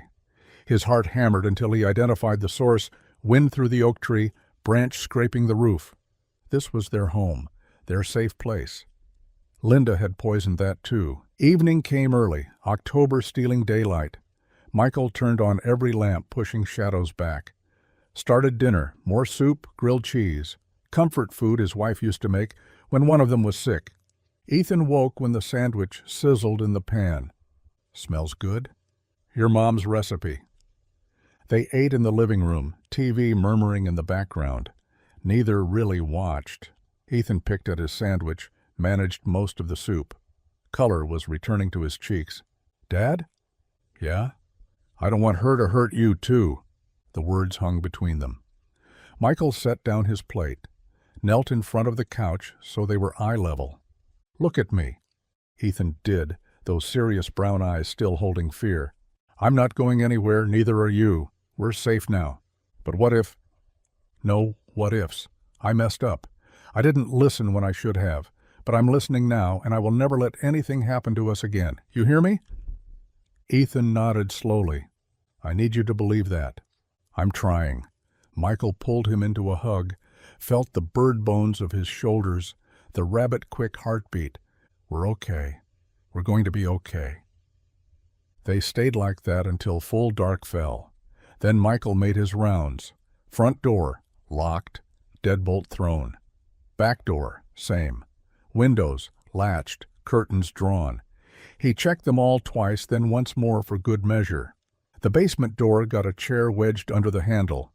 Excessive, maybe, but it made him feel better. Being careful, he told Ethan, who watched from the couch. Good. They moved upstairs together. Michael helped Ethan wash up, change into pajamas. The boy climbed into bed, then looked at the hallway. Can you leave the light on? Sure. And your door open? Whatever you need. Michael sat on the edge of the bed, smoothed Ethan's hair back. Try to sleep. I'll be right across the hall. Promise? Promise. But Ethan's hand caught his again. Could you stay? Just until I fall asleep? Michael stretched out on top of the covers. Ethan curled against his side, one small hand fisted in Michael's shirt. Outside, a dog barked. A car passed. Normal night sounds that now seemed threatening. The weight of vigilance settled on Michael's shoulders like a yoke. This was his job now, standing guard, staying alert, being the wall between his son and danger. He'd failed once, never again. Ethan's breathing slowly deepened. Michael stayed perfectly still, afraid to disturb him. The hallway light cast long shadows. The house settled and creaked. Every sound made him tense. Every shadow could hide threat. This was their new normal, the price of his blindness. But they were home. They were together. They were alive. For tonight, that was enough. 3 days passed in a blur of locked doors and sleepless nights. Michael called in sick to the garage, first time in 5 years. His boss understood, said to take all the time he needed. The police came Tuesday morning. Officer Matthews, young and earnest, took notes while his partner, a grizzled veteran named Kowalski, looked around the kitchen. She gave you medication without your knowledge? Blood pressure pills, she claimed, but the hospital found something else in my son's system. Matthews scribbled. The hospital report will help, but proving intent... He glanced at Kowalski, who shrugged. Without her here to question, without hard evidence of what she put in that drink, it's thin, Kowalski said. We'll file the report, put out inquiries, but these cases move slow. Michael's hands clenched. She poisoned my son. Allegedly, Kowalski corrected. Look, I believe you, but the law needs more than belief. After they left, Michael stood at the sink, staring at nothing. Ethan watched from the doorway. They're not going to help, are they? They'll try. But even Michael heard the doubt in his voice. Wednesday brought necessity. They needed groceries. Michael considered ordering delivery, but knew they couldn't hide forever. Ethan refused to stay with a neighbor, so they went together. The store felt too bright, too normal. Michael grabbed essentials quickly: bread, milk, eggs. In the cereal aisle, he heard them before he saw them. Mrs. Hendricks and Paula from church, voices carrying. Heard she left in the middle of the night, packed up everything. Good riddance. That woman was trouble from day one. Poor Michael, although really he should have seen... Michael turned the corner. Both women fell silent, faces flushing. "Michael," Mrs. Hendricks stammered. "We didn't. Is Ethan okay?" Paula jumped in. "He's fine." Michael's voice came out flat. They exchanged glances. Mrs. Hendricks leaned closer, lowering her voice. "She was dangerous, Michael. My cousin lives 2 towns over. Said a woman matching Linda's description ran the same game there last year. Lonely widower, sudden illness. Then she vanished with his savings." The floor tilted. Michael gripped the cart handle. "Why didn't anyone say anything?" "We tried to warn you at church," Paula said, "but you seemed so happy." Michael grabbed Ethan's hand and left without another word. The women's whispers followed them out. In the truck, Ethan was quiet until they pulled into their driveway. Everyone knew she was bad? Not knew, suspected, but they didn't stop her. Michael had no answer for that. Inside, Ethan went straight to the front window. He'd been doing that since they got home from the hospital, standing guard, watching the street. "She's not coming back," Michael said. "How do you know?" Again, that question Michael couldn't answer. He put away groceries mechanically. The kitchen still felt wrong. Linda had cooked here, served poison here. He'd already thrown out every dish she'd touched, but the memory lingered. His phone buzzed. Text from an unknown number. "Heard about your trouble. She was seen heading east on Highway 70 Monday night. Thought you should know. No signature." Michael deleted it, unease crawling up his spine. "Dad?" Ethan hadn't moved from the window. "There's a car." Michael's heart jumped, but it was just the mail carrier running late. They ate dinner in shifts, one eating while the other watched. It was ridiculous, Michael knew, but neither could relax enough to sit together. That night, exhaustion finally pulled Michael under. He dreamed of Sarah, his wife, standing in their bedroom doorway. She looked exactly as she had before the cancer, healthy, whole, radiating warmth. "You're trying so hard," she said. "I failed him, Sarah. I let her in." "You're human. You were lonely. That's no excuse." Sarah moved closer, though her feet made no sound. "Michael, listen to me. Protect Ethan with everything you are, not just from danger, from fear, too. Don't let this break him." "How?" "You'll know. You always were stronger than you thought. I miss you so much." "I know, but you're not alone. You have him, and he has you. That's enough. That's everything." She started to fade. "Sarah, wait!" Michael woke with tears on his face. The hallway light still burned. Ethan's door stood open. He checked. Ethan was there, curled small in his bed. Safe. Breathing. The dream Sarah was right. They had each other. That had to be enough. But knowing and feeling were different things. The house still felt violated. Every shadow could hide threat. Every stranger's glance might carry judgment or warning. How did other people live with this? This constant vigilance, this gnawing fear. Michael stood at his son's doorway, resolve hardening in his chest like cement setting.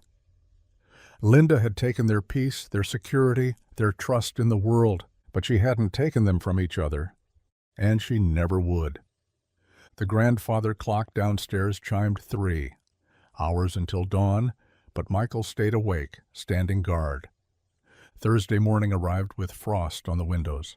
Michael woke Ethan earlier than usual. "We're starting something new today." Ethan rubbed his eyes. "What? Morning walks? Before school? Just us." The park sat 3 blocks away, empty in the early light. Their breath clouded the air. Ethan's hand found Michael's immediately, fingers lacing tight. They walked the gravel path in silence at first. A jogger passed, nodding. Birds called from bare branches. Normal sounds. Safe sounds. "Dad?" Ethan's voice was small. "Can we do this every day?" "Every single day." At the pond, they stopped to watch ducks glide across the surface. Ethan's grip loosened slightly. "Mom used to bring me here." "I know. She told me you'd count the ducks." 17 was the most we ever saw. Ethan scanned the water. Only 6 today. Maybe tomorrow there'll be more. By the time they circled back, Other families had appeared. A mother pushing a stroller, an elderly couple on a bench, the world waking up around them. At the garage later, Michael found Tom Edwards waiting with a covered dish. "Martha made her famous pot roast. Says you two need proper meals." Before Michael could respond, Tom set the dish on the workbench and grabbed a wrench. "That Buick still giving you trouble? Let's take a look." They worked in companionable silence until Tom said, "You're not the first man to be fooled by a pretty face and a sad story." "I should have known better." Should've, would've, could've, useless words. Tom tightened a bolt. "What matters is you protected your boy when it counted." Throughout the morning, others came. Sally from the diner brought apple pie. The Hendersons left a note with their phone number. Call anytime, day or night. Even cranky Mr. Paulson dropped off a bag of groceries, mumbling something about neighbors looking out for each other. Michael's throat tightened with each gesture. After school, Ethan appeared in the garage doorway, backpack dragging. "Can I help?" Michael had been dreading this. Ethan coming back to the garage where Linda used to bring lunch, but his son's eyes held determination, not fear. "Tool sorting?" Ethan nodded eagerly. They worked side by side, Ethan organizing wrenches by size, while Michael finished an oil change. Customers chatted with Ethan, ruffling his hair, telling him he was growing into a fine helper. The boy stood straighter with each compliment.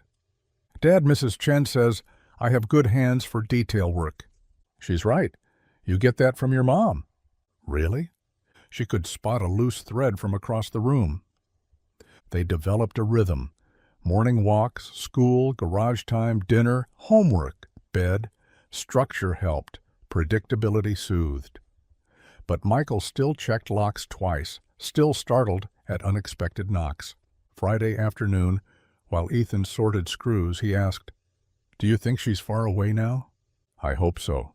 "What if she comes back?" Michael set down his tools, knelt to Ethan's level. "Then we call the police immediately. We don't let her in. We protect each other." "Like a team?" "The best team." Saturday's walk was longer. They discovered a trail they'd never taken, winding through oak trees. Ethan picked up acorns, filling his pockets. "For my collection," he explained. Michael hadn't known about any collection, but he helped search for the best ones. Sunday, they arrived at church to find their usual pew full of familiar faces, saving them seats. During coffee hour, people formed a subtle barrier around them, not suffocating, just present. Protection without words. Pastor Williams pulled Michael aside. "How are you really doing?" "Getting by." "That's not what I asked." Michael glanced at Ethan, who was showing his acorns to the Sunday school teacher. "I keep waiting for the other shoe to drop. Keep thinking, I'll turn around and she'll be there." Fear is natural, but don't let it rule you. That boy needs to see you moving forward, not just surviving. That afternoon, they cleaned the garage together. Ethan found an old radio, and soon classic rock filled the space. When Born to Run came on, Ethan started dancing with a broom. Michael laughed, really laughed, for the first time since the hospital. "Your mom loved this song." "Really?" "Played it every Saturday while cleaning." They danced together, ridiculous and free, until the song ended. Monday's walk brought rain. They went anyway, sharing an umbrella, jumping puddles. Ethan's laughter echoed across the empty park. At the garage, Michael taught him to check tire pressure. "Why do we need to know this stuff?" Ethan asked. "Because knowing how things work means no one can trick you about them." Ethan considered this. Like knowing about people means they can't trick you either? Exactly like that. Tuesday, Ethan helped change his first tire, small hands guided by Michael's larger ones. When they finished, his grin was enormous. "I did it!" "You did." "Can we tell everyone?" "Everyone who'll listen." Each day the new routines settled deeper. Wake, walk, work, dinner, sleep. Simple things, strong things. Thursday evening, while Michael tucked him in, Ethan grabbed his hand. "Dad, I'm not scared anymore." "No?" "Well, maybe a little, but not like before." He pulled his stuffed bear closer. "We're stronger than her, Dad." Michael smoothed his son's hair. Yes, we are. Because we have each other. That's right. And Mrs. Chen and Tom and Pastor Williams, and a whole town of people who care about us. Ethan's eyes were already closing. That's a lot of strong. Michael kissed his forehead. More than enough. 1 week later, Michael was elbow-deep in an engine when his phone rang.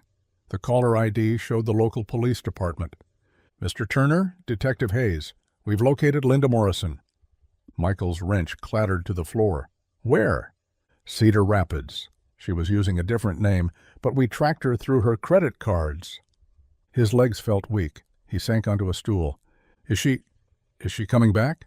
"No, sir, she's in custody. Turns out she's wanted for fraud in 3 counties. We're adding your case to the investigation." "The poisoning?" "We found evidence at her Cedar Rapids motel. Prescription medications that weren't hers, some matching what was found in your son's system." Michael gripped the phone tighter. "So it's real. She really did try to—" "We believe so, yes. The district attorney will be in touch about pressing charges." After Hayes hung up, Michael sat in the silence of his garage. Outside, life continued. Cars passing, birds singing. Inside, his world shifted again. He closed the shop early.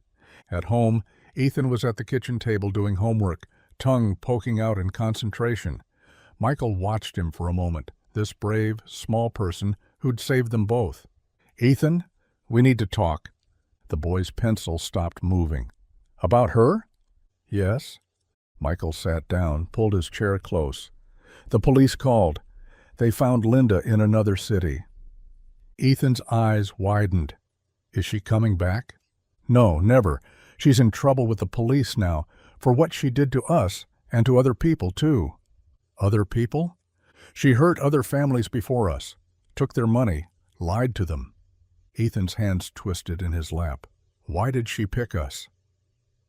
The question Michael had been asking himself. I think she saw that we were sad sometimes, missing Mom. She thought that made us easy to trick. But we weren't easy to trick. No, because you were watching. You were protecting us." Ethan looked down at his math worksheet, processing. "I was really scared when I told you about the food." "I know. My stomach felt all twisted up. I thought you'd be mad at me." Michael reached across, covered Ethan's small hand with his own. "But you told me anyway." "Yeah?" Ethan met his eyes. "I was scared, but I told you anyway. That's what brave is."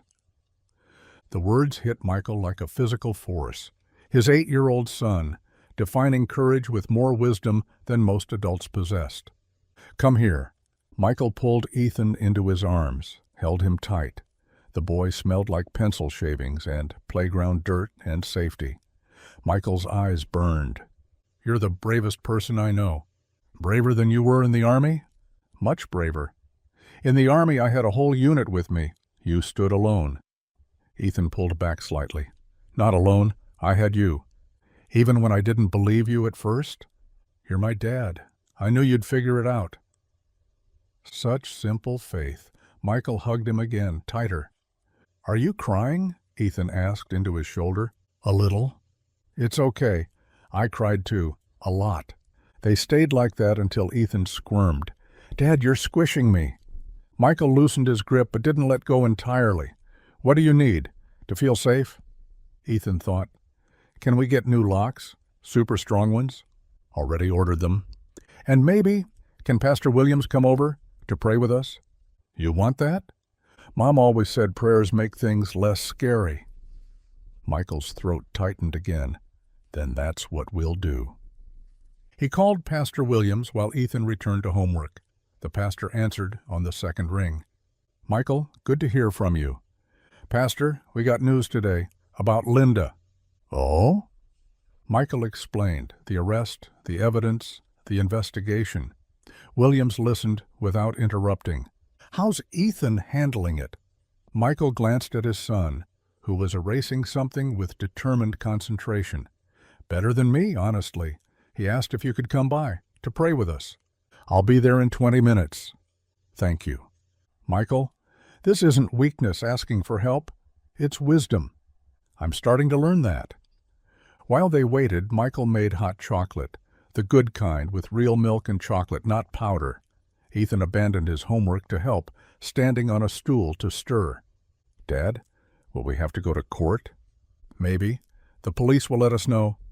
"Will she be there?" "If we do go, there will be lots of people protecting us. Police, lawyers, everyone." "But we'll be together?" "Every step." The doorbell rang. Ethan ran to answer it, checking the peephole first. A new habit. Pastor Williams entered, carrying his worn Bible and a plate of his wife's cookies. "Figured you could use these." They sat in the living room, the same room where Linda had cried after the police left that awful night. Michael pushed the memory away. Williams opened his Bible but didn't read. Instead, he looked at them both. "Before we pray, I want you to know something. Evil exists in this world. It sometimes wears a friendly face. But good exists too, and it's stronger. What you've shown, courage, love, protection of each other, that's good winning."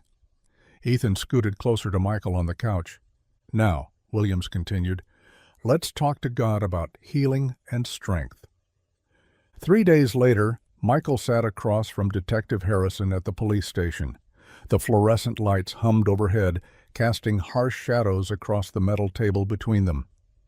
"She's been arrested in Kansas City," Harrison said, sliding a folder across. "Check fraud, identity theft, multiple counts." Michael opened the folder. Linda's mugshot stared back. No warm smile now, just flat eyes and a hard mouth. "The evidence you provided strengthens the pattern. Prosecutors will add it to their case." "What about what she did to Ethan?" "Harder to prove without the actual substance. But the medical records help. She's looking at serious time, regardless." Michael closed the folder. "How long?" "With her priors, 5 to 10 years, minimum." The number settled into Michael's chest like a stone, dropping into still water. Not perfect justice, but enough. Enough to know she couldn't hurt another family. "There's something else." Harrison leaned back. "We found 3 other families. Same pattern, widowed or divorced fathers, young children. You stopped her escalation. Ethan stopped her. Your boy's got good instincts." Michael stood, shook Harrison's hand. "Thank you." "Take care of that kid. He's special." Outside, the autumn air bit sharp and clean. Michael sat in his truck for a moment, breathing. The knot that had lived in his stomach for weeks began to loosen. Not gone, but smaller, manageable. He stopped at the hardware store on the way home. Paint cans, brushes, drop cloths. The teenage clerk helped him load everything. Redecorating? Fresh start. At home, Ethan was working on a model airplane at the kitchen table, tongue poking out in concentration. "How'd it go?" "Good news. She's been arrested. She won't hurt anyone else." Ethan set down his paintbrush. "Forever?" "For a very long time." "Good. Simple. Decisive. Then, what's in the bags?" "Thought we could repaint your room, whatever color you want." Ethan's face lit up.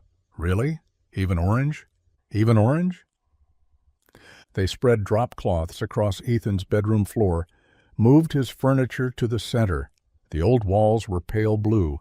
Linda had suggested the color months ago, said it was calming. Michael handed Ethan a paint roller. "You know how to use this?" "No?" "Perfect. Neither do I." They started tentatively, careful strokes.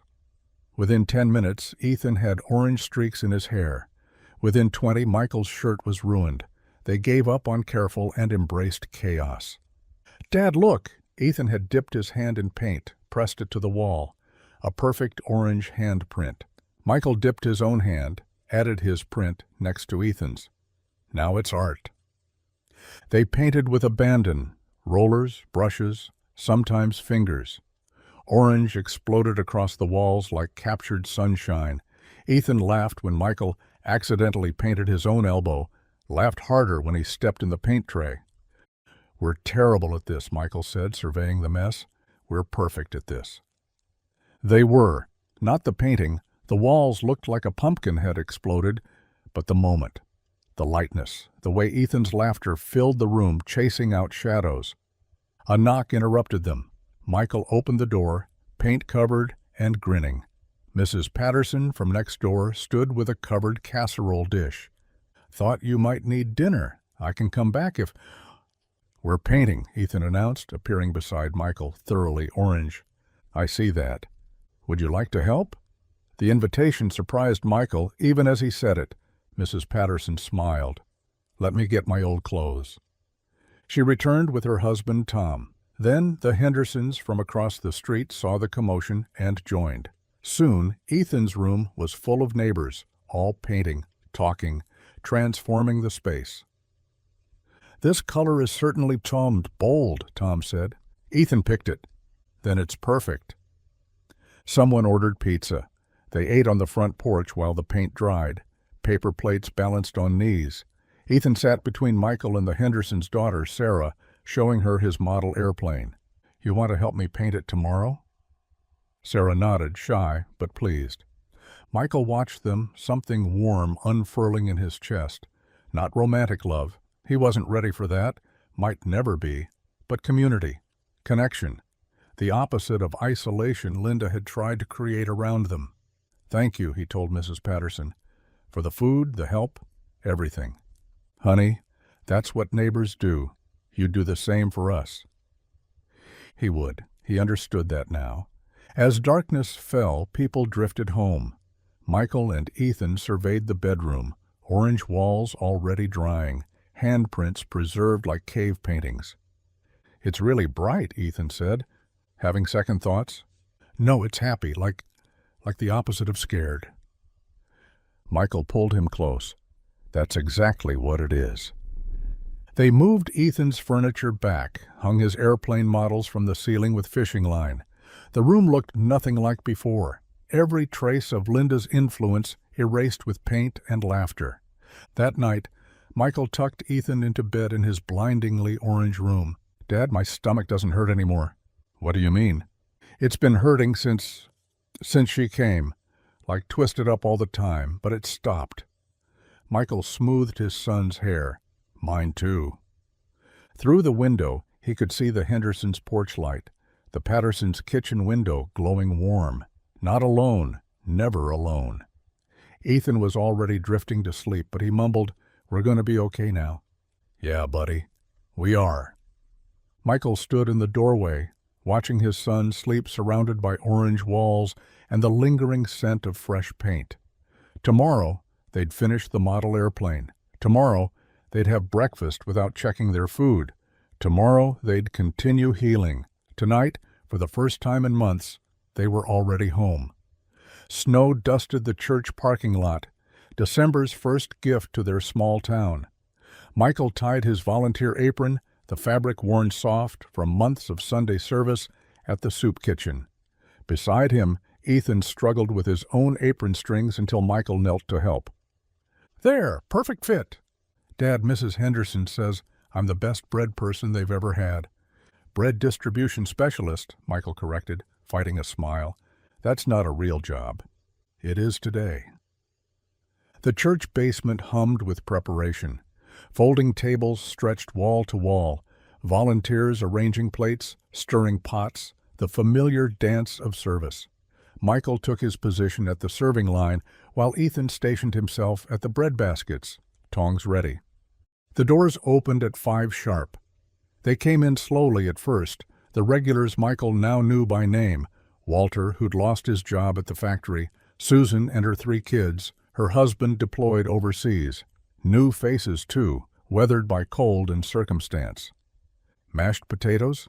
Michael offered each person, ladling generous portions. "Thank you, Michael." Walter's voice carried quiet dignity. "How's the boy?" "Getting taller every day." Michael watched Ethan work, the boy's concentration absolute as he selected the best roles for each person. No hesitation, no judgment.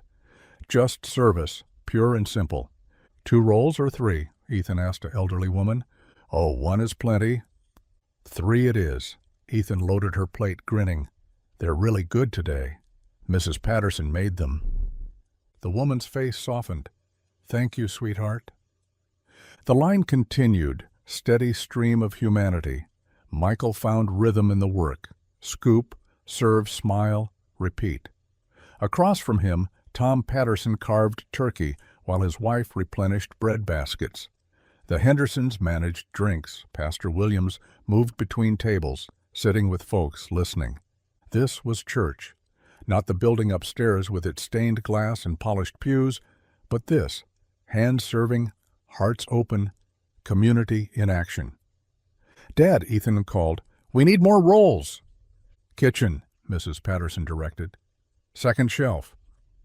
Michael fetched them, passing through the prep area where teenage volunteers washed dishes, laughing over suds and gossip. One girl, Sarah Henderson, blushed when she saw him. "How's Ethan?" she asked. "Why don't you ask him yourself?" "He's right out there." She blushed deeper, returned to scrubbing. Back at the serving line, Michael noticed a familiar figure. Not Linda, that particular ghost had been exorcised by courts and distance, but her ex-husband. The man looked smaller than Michael expected, worn down by life or guilt or both. Their eyes met. The man nodded, understanding passing between them, two people who'd survived the same storm. "Potatoes?" Michael offered. "Please, and I'm sorry. I should have warned people sooner. We all do what we can when we can." The man moved on, carrying his plate like an offering.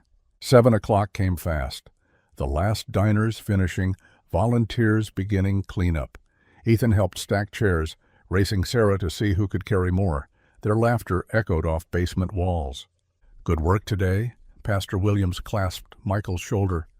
"Both of you. It feels good, being useful, being connected," the pastor corrected. "That's what saves us. Not being useful, being woven into something bigger." Michael understood. These months since Linda, he'd learned the difference between loneliness and solitude. Loneliness was isolation, walls built from fear. Solitude was peace, chosen and temporary, always knowing connection waited when you needed it. "Same time next month?" Pastor Williams asked. "Wouldn't miss it." They cleaned in companionable chaos, dishes clattering, mops swishing, volunteers debating whether the Cowboys would make playoffs. Ethan fell asleep in the car on the way home, Mrs. Patterson's leftover rolls clutched in his lap. Michael carried him inside, but Ethan woke as they reached the porch. "I can walk." "I know you can." They stood under the evening sky, first stars emerging between clouds. The street stretched quiet before them, porch lights creating pools of warmth in the darkness. From the Hendersons' house, wind chimes played gentle music. "Dad?" "Yeah." "We saved each other." The words landed soft as snow. Michael's throat tightened, vision blurring. All those months ago, Ethan's courage pulling him back from the edge, his own faith, battered but not broken, sheltering them both through the storm. "Yes, son, we did." He pulled Ethan close, breathing in the smell of bread and boy, life distilled to its essence. Ethan hugged back, fierce and sure. "I love you, Dad." "Love you too. More than all the orange paint in the world." Ethan laughed. "That's a lot." "That's the point." They walked hand in hand down the quiet street, footsteps synchronized, hearts unburdened. Behind them, the church stood sentinel. Ahead, their house waited, windows glowing like promises. Michael thought of his late wife, how she'd worried about leaving them. "Take care of each other," she'd whispered at the end. They had, they were, they would. The future stretched before them, uncertain, unscripted, but no longer frightening. They'd learned the difference between being careful and being afraid. Learned that love came in many forms, romantic, familial, communal, all of it necessary, none of it replacement for the others. "Dad, can we make hot chocolate? With marshmallows?" "Obviously." They climbed the porch steps together, Ethan reaching for the door. Inside, orange walls caught lamplight. Outside, snow began falling earnest, blanketing the world in fresh possibility. Father and son saved and saving still, walking forward into whatever came next, Together, always together. If you enjoyed the story, I handpicked this next story that you will enjoy. Please don't miss this one. Click here to watch it.